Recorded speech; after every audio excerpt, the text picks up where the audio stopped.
Ladies and gentlemen, thank you for listening. Thank you for downloading. And thank you for subscribing to the latest edition of the 12 Kyle podcast. I'm 12 Kyle. Check this out.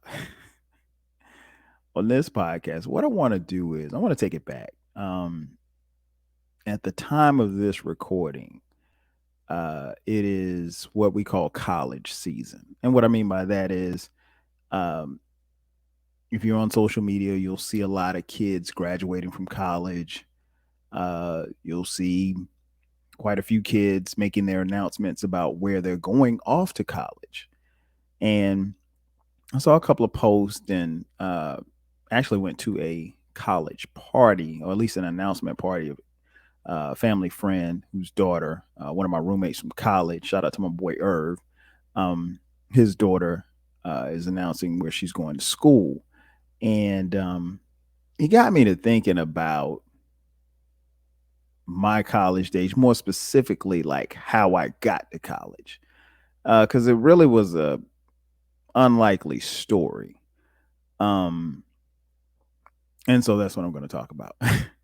uh, as some of you know, if you've been listening to the podcast, you know that I attended South Carolina State University in Orangeburg, South Carolina. It's a historically black college and university.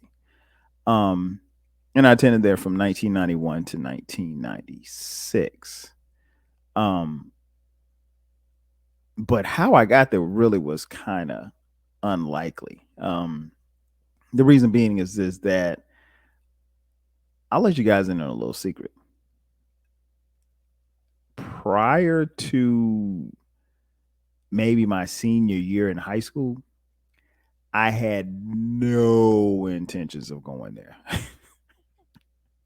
None. It wasn't that it was a bad school, but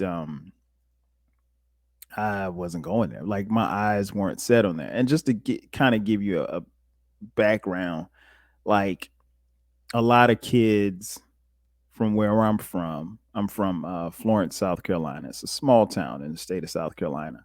Um, a small city, I guess.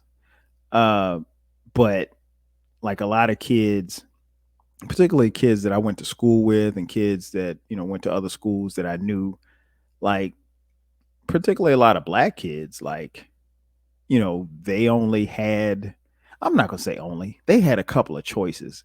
And these seem to be the popular choices. And in no particular order, it would be like South Carolina State. A lot of black kids that I knew went to the University of South Carolina, which is in Columbia, South Carolina, and Clemson University, which is in Clemson, South Carolina. Uh, now, honestly, both of those schools were off my list pretty quickly. Like, I never once ever considered going to either of those schools. Um, and it's not that they're not good schools. I guess they're good schools. I knew immediately like those schools weren't for me. Like Clemson is, especially back then. I mean, it still is. It's a great school, but it's located really and literally in the middle of nowhere. I mean, like there used to be this old sign that says all dirt roads lead to Clemson, which is not true. I had a chance to go up there. Beautiful campus. But I mean, coming out of high school, no, I wasn't going to go to a school, that was just like literally in the middle of nowhere. Um, and then you've got the University of South Carolina, which is in the city of Columbia, which is the state capital, if you're not familiar. And, I had no interest in going there either. None.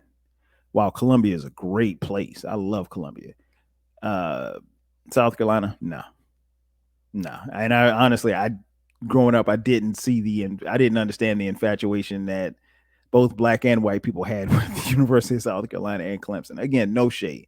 Both are great schools, and I know some great alums there. Some of my closest friends went to school there, but it wasn't for me. And by the time I was, I want to say like a freshman in high school, I pretty much made up my mind that I wasn't going to a PWI, a predominantly white institution. That wasn't going to happen.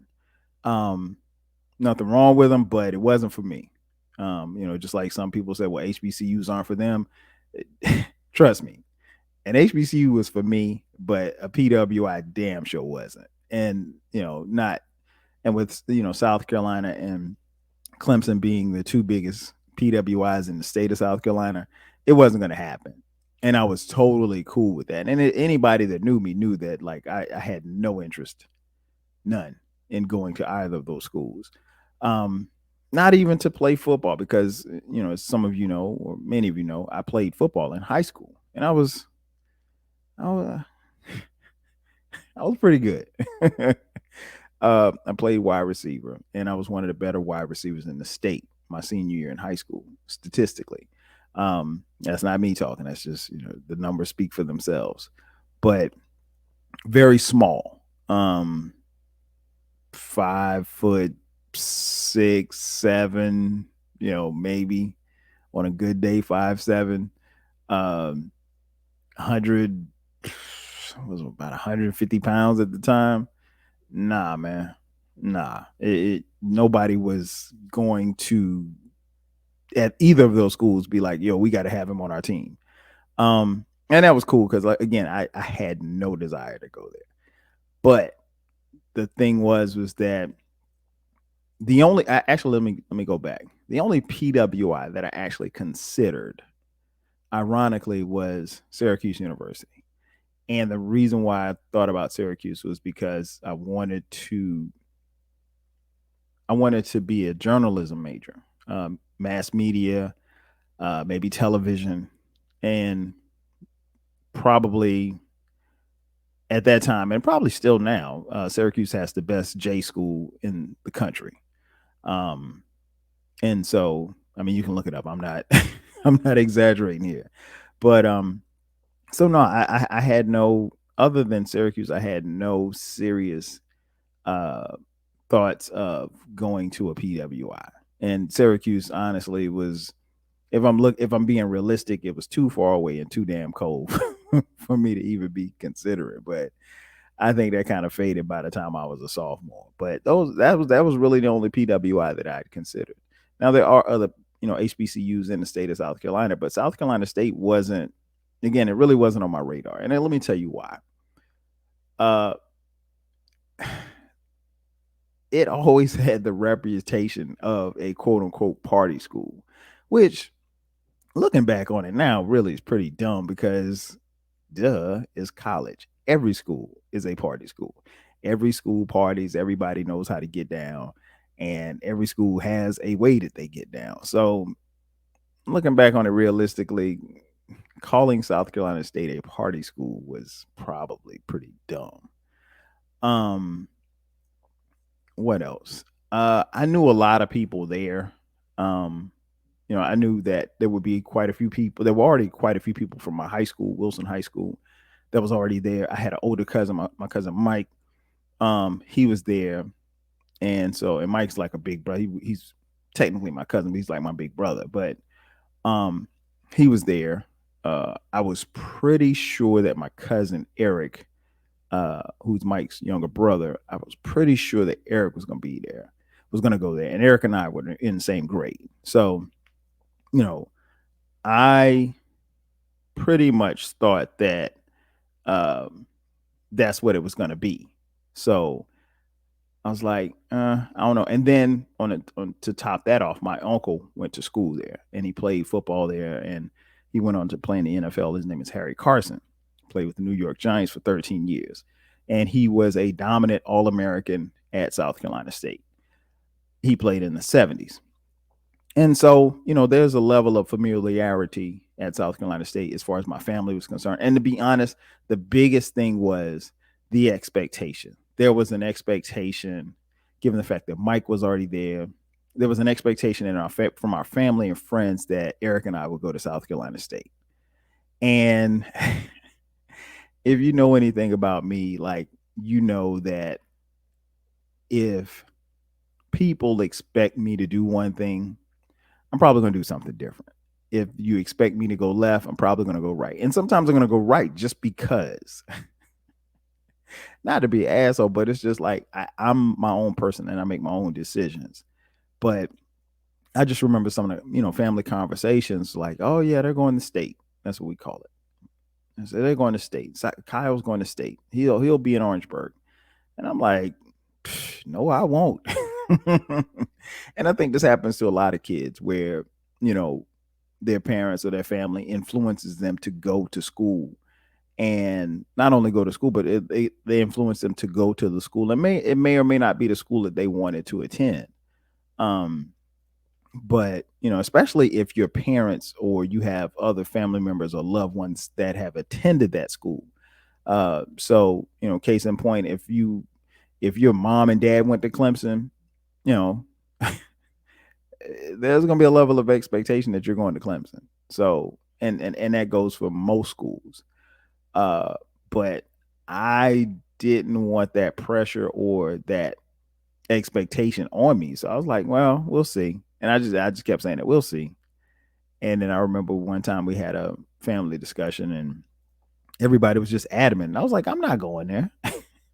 And my mom said, oh, yes, you are. And she was like, well, where? She was like, if you don't go there, where are you going to go? And I said something. I think I might, I said Syracuse. And she just looked at me and just started laughing. She was like, boy, you going to Orangeburg. And so I had that over my head. And not to mention, like, obviously, if you're playing high school football, you want to play college football, right? I knew that I could get an opportunity to play at South Carolina State. But from what I could tell, prior to me looking into South Carolina State, they weren't like, they were okay. They were like a middle of the road team in their conference. And I played wide receiver, right? That's the person that catches the football, for those of you who don't know. And to be honest, South Carolina State didn't throw the ball a lot. In fact, they threw the ball very little. And so it's kind of like it would be ass backwards for me to go to South Carolina State to try to play football and they don't throw the ball. It's not a good look. So, but academically, I knew it was a good school. I knew it was a really good school. It would be challenging, but any college is going to be challenging, right? So academically, they got me. That was a feather in their cap, but that might have been the only pro. The rest were kind of like cons. I was like, nah. And then by the time that I became a senior in high school, I did put South Carolina State on my list of schools that I wanted to attend. Honestly, I had a list of 5, and South Carolina State probably is at 4. If I'm being honest. Who was on that list? Hampton University, Howard University, North Carolina A&T, South Carolina State, and then I think it was Florida A&M. So all 5 HBCUs. None of them are in my state, other than South Carolina State. And but I knew that's what I wanted to do. I wanted to go HBCU, and I knew that those 5, I knew I could go to school there and be fine academically, but I also thought I could play football there too as well. So I had those things kind of working for me. Fast forward to my senior year, I have a great year in football. Again, one of the best receivers in the state. And, obviously because of my size, I'm not being heavily recruited, right? So I started looking around like, okay, well, hey, if I have to, I'll get an academic scholarship and then walk on the football team, just do it like that. I'll be a I'll be a free agent, if you will. And I remember talking to the coach from Hampton University because Hampton was heavily recruiting my quarterback, a kid by the name of Keyshawn Durant. And Keyshawn's one of the best athletes I've ever seen in my life. And he could sling the ball like 60 yards on a rope and with very little effort. One of the strongest arms you would ever want to see. And he was this quarterback, 6'2", 6'3", about 210, ran like a 4.40. I mean, like he was a hell of an athlete, played 3 or 4 different sports. And so I'm thinking, okay, well, wherever Keyshawn's going, that would be great if we could go and we could do and duplicate some of the same things that we did at Wilson, in college. So I'm not worried about the academic side. Academics, I got that locked. I was a very good student. My test scores were fine. I did well on the SAT, despite falling asleep during the test. But that's another story for another day. So I mean, like I wasn't worried about that. I wasn't worried about how it fit in, socially, because I think I'm a pretty social guy. Um, I think I would have done well with the ladies. So, I didn't really have any issues there. The biggest question for me was about football. So Hampton's recruiting Keyshawn. So I'm like, okay. And Keyshawn went on a recruiting visit to Hampton, and he loved it. He was like, yo, man, we got to go to Hampton. We got to go to Hampton. So I applied at Hampton. I applied at A&T. I applied at Howard. I applied, obviously, at South Carolina State. I don't think I applied at FAMU. I don't recall applying at FAMU. So of my school, of my list of 5 schools, only 4 I applied to. And so, the senior year is going fine. And, people are starting to ask, okay, well, hey, where are you going to school? Where are you going to school? Where are you going to school? It was the constant question. And honestly, after football season, so we're talking about the second semester of my senior year, I had no idea. Like it was up in the air. And by this time, Eric says, okay, I'm going to South Carolina State. And so I already know he's in there. And again, his older brother Mike is there. So, and then I knew a couple of our classmates who from Wilson who were going. So, it could be a family affair if I chose South Carolina State University. But I wasn't I wasn't going. I was like, no, I'm not going, man. And so when Eric made his decision, I was like, okay, that's cool. I'm happy for you. Um, but then I started, kind of looking around. I remember I went on a recruiting visit to Fayetteville State University in Fayetteville, North Carolina. And that was a nightmare. Hey, man, no shade to Fayetteville State, but I've never seen when they took us around, the campus and stuff. And man, when I saw that grass on that football field, oh my gosh. And this is no knock. Maybe they just had a bad day. Maybe they just didn't. The lawnmower man just wasn't there, whatever. But that grass was the highest grass that I've ever seen in my life on a football field. I'm like, this cannot be a college football field that you guys play on. And the grass was high and it was lumpy, and I was just like, nah, man. And so I got 30 minutes into the recruiting visit, and I was like, I know I'm not coming here. Then they had to stay in the dorms, and we were sleeping on these raggedy beds, and it was whack, man. It was whack. But because I went up there with a couple of my teammates, and one of them, actually 2 of them, ended up signing to go to school there. But again, no shade. I love Fayetteville State, but I knew 20 minutes after being on that campus that it wasn't for me. And I really, if I drove my car, I would have left right then and there. I wouldn't have spent the whole weekend in Fayetteville. But we went to a party or whatever, and it was all right. It wasn't. I 20 minutes in, I knew it wasn't for me, so the weekend was kind of drab.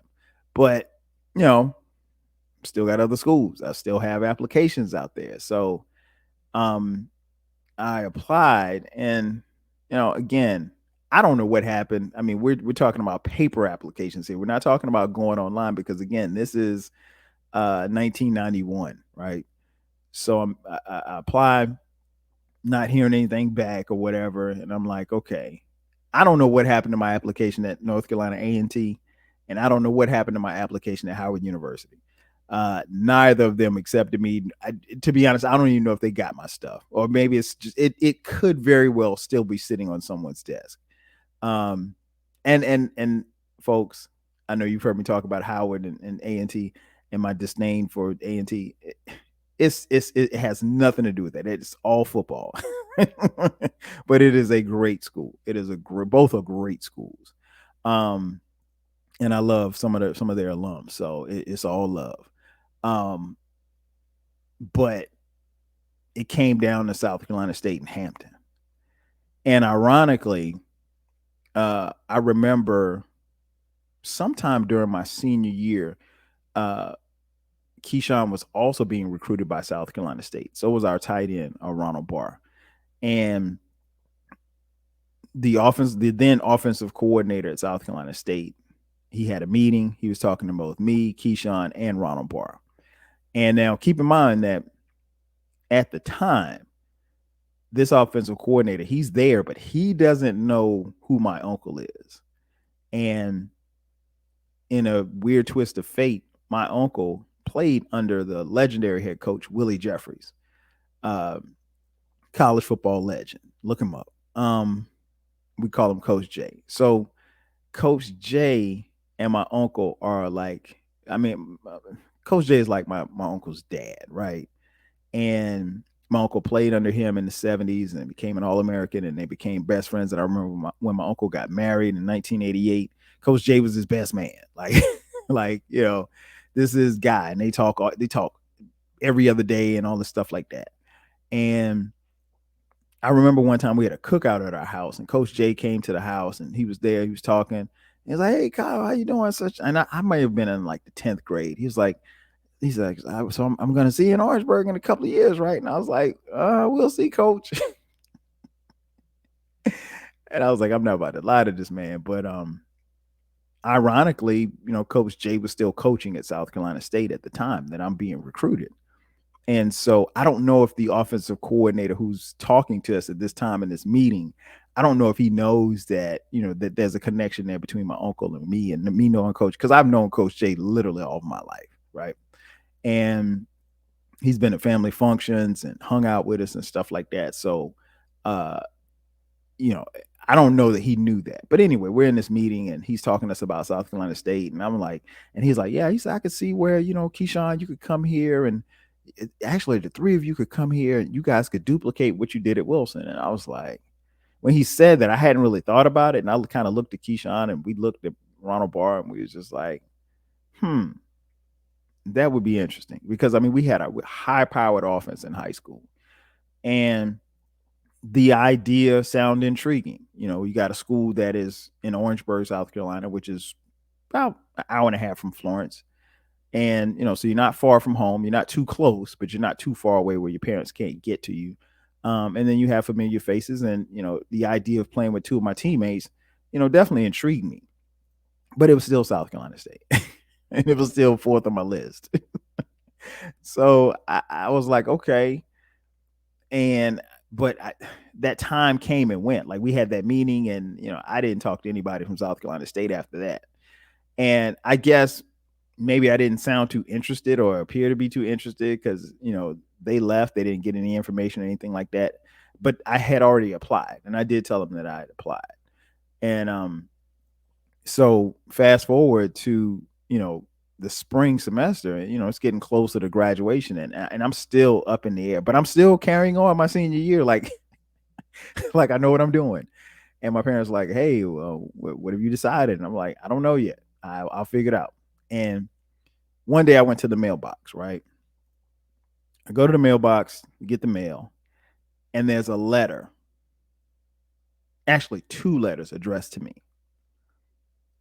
One letter was from South Carolina State, and the other letter was from Hampton University. So I go in the house, sit down, I open up the South Carolina State letter. It tells me that I've been accepted for the fall semester 1991, blah, blah, blah, blah, blah. Okay, cool.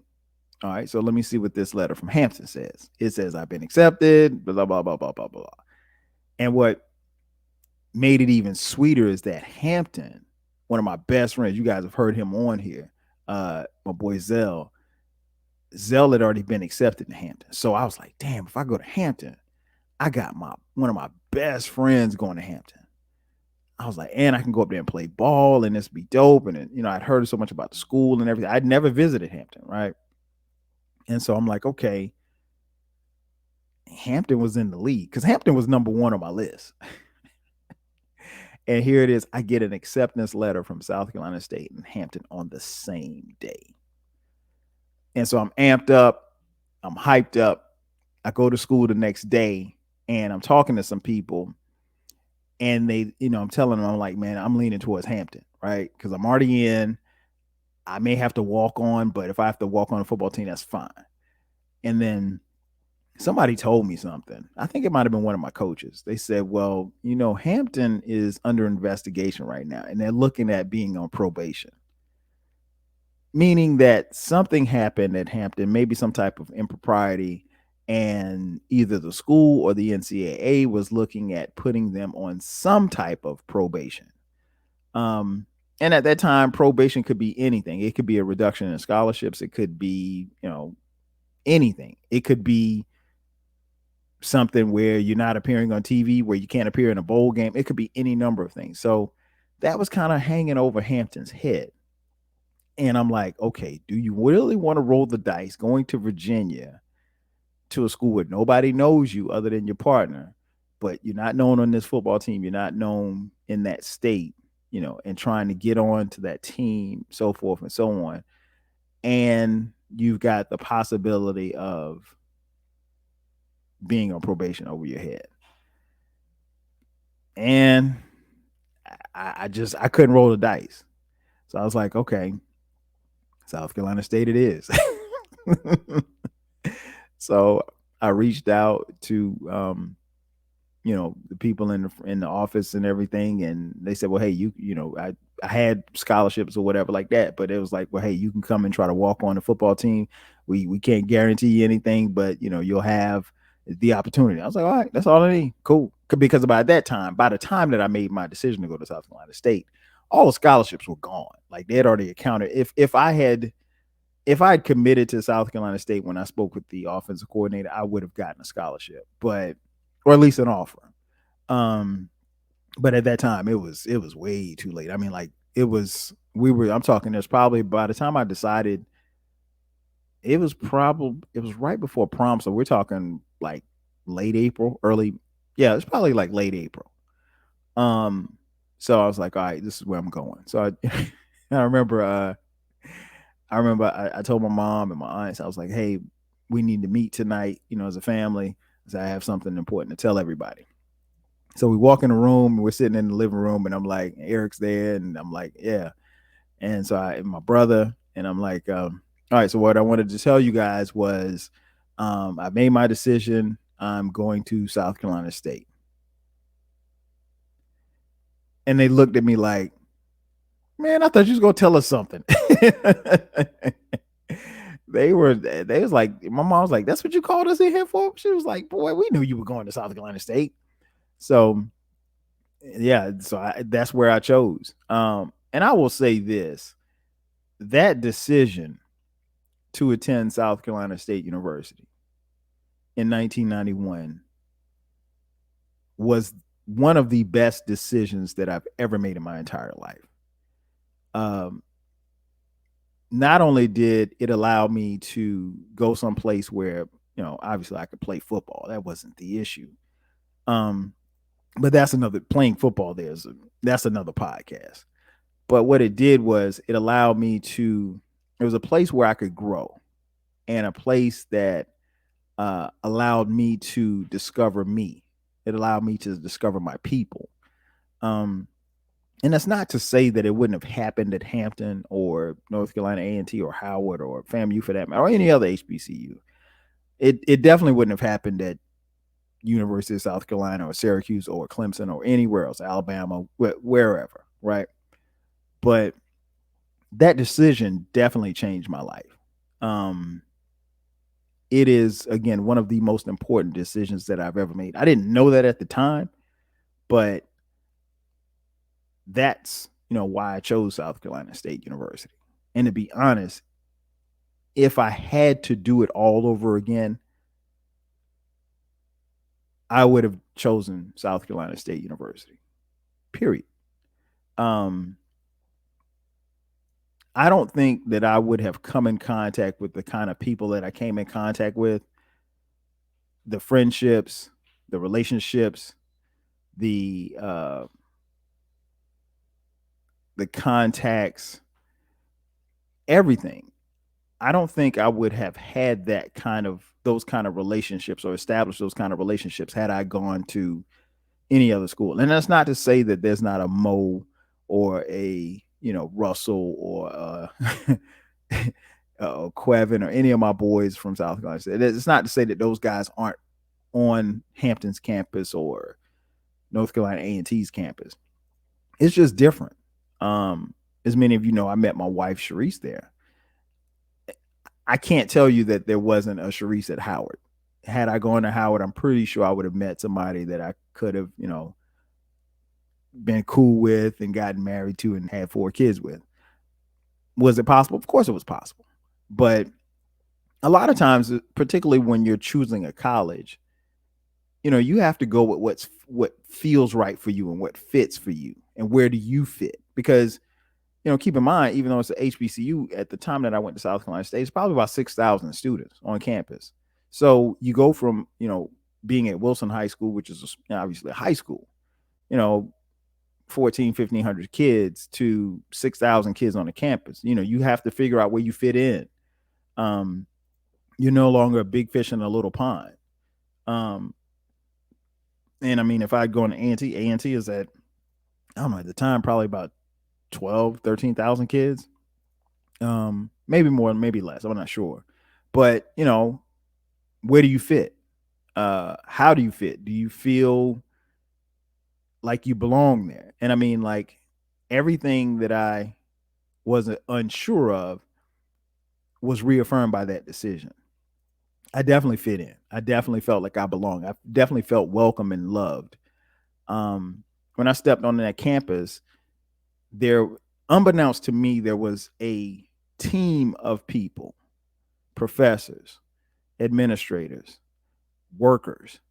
There were a team of people on that campus that were there to make sure that I had everything that I needed to succeed. And they were, pushing me along the way. And they were cheering me on as I was succeeding. And I think sometimes when you go through the process of going to college and you graduate and you're standing there on stage and you're happy and you think you did it all by yourself, which you carried most of the load, but a lot of people helped you along the way. And I would be remiss if I did not, thank everybody who helped me along the way.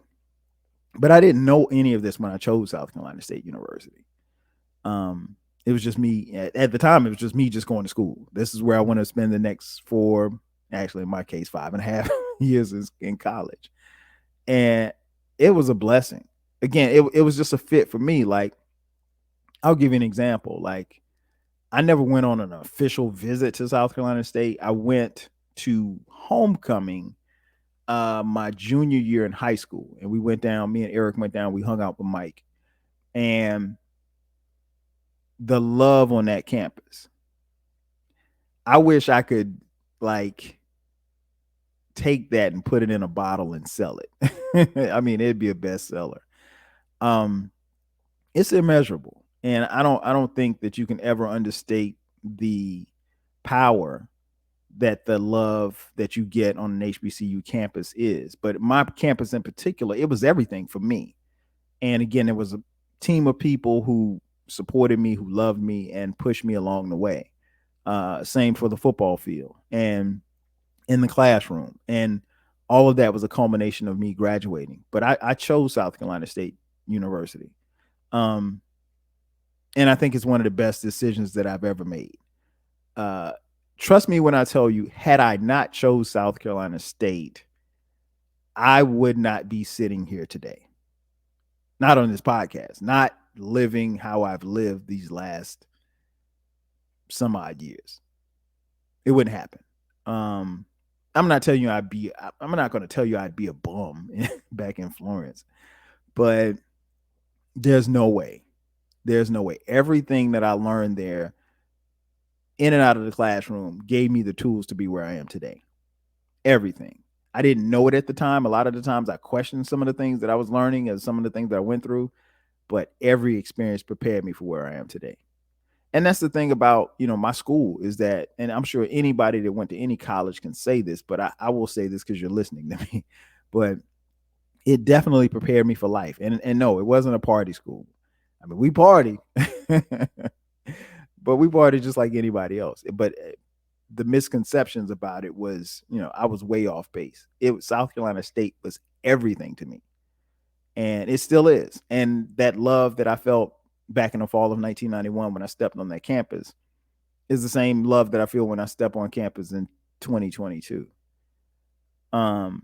There's a feeling that you get, and it's kind of hard to explain, but it's there and it's constant. And what I've told my kids, given the fact that their parents both went to South Carolina State, I don't put any pressure on them to attend. But I told them, I said, look, when you step on a campus, if it feels like home, then that's where you need to be. And it's always felt like home for me. And I chose South Carolina State University, and it is by far one of the greatest decisions that I've ever made. Ladies and gentlemen, that's going to do it for me. Thank you for checking out this edition of the 12 Kyle podcast. I'm your boy, 12 Kyle. I'll catch you guys next time. 5,000.